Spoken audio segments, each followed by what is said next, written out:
NASA's Dawn spacecraft gave scientists extraordinary close-up views of the dwarf planet Ceres, which lies in the main asteroid belt between Mars and Jupiter.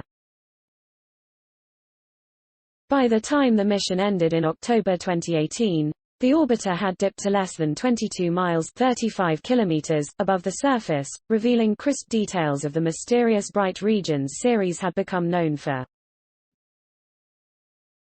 Scientists had figured out that the bright areas were deposits made mostly of sodium carbonate, a compound of sodium, carbon, and oxygen. They likely came from liquid that percolated up to the surface and evaporated, leaving behind a highly reflective salt crust. But what they hadn't yet determined was where that liquid came from. By analyzing data collected near the end of the mission, Dawn scientists have concluded that the liquid came from a deep reservoir of brine, or salt-enriched water.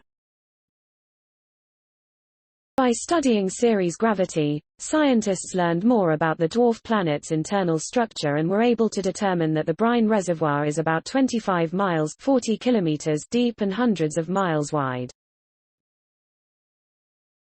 Ceres doesn't benefit from internal heating generated by gravitational interactions with a large planet, as is the case for some of the icy moons of the outer solar system.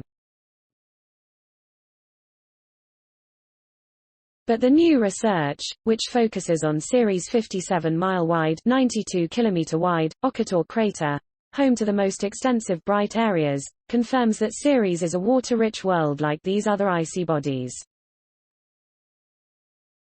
The findings, which also reveal the extent of geologic activity in Occator crater, appear in a special collection of papers published by Nature Astronomy, Nature Geoscience, and Nature Communications on August 10. Dawn accomplished far more than we hoped when it embarked on its extraordinary extraterrestrial expedition, said Mission Director Mark Raymond of NASA's Jet Propulsion Laboratory in Southern California. These exciting new discoveries from the end of its long and productive mission are a wonderful tribute to this remarkable interplanetary explorer. Solving the bright mystery long before Dawn arrived at Ceres in 2015, scientists had noticed diffuse bright regions with telescopes, but their nature. From its close orbit, Dawn captured images of two distinct, highly reflective areas within Occator crater, which were subsequently named Cerealia Facula and Venalia Faculae. Faculae means bright areas. Scientists knew that micrometeorites frequently pelt the surface of Ceres, roughing it up and leaving debris.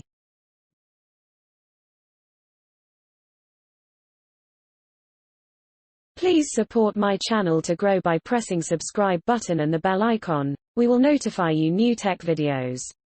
Thank you.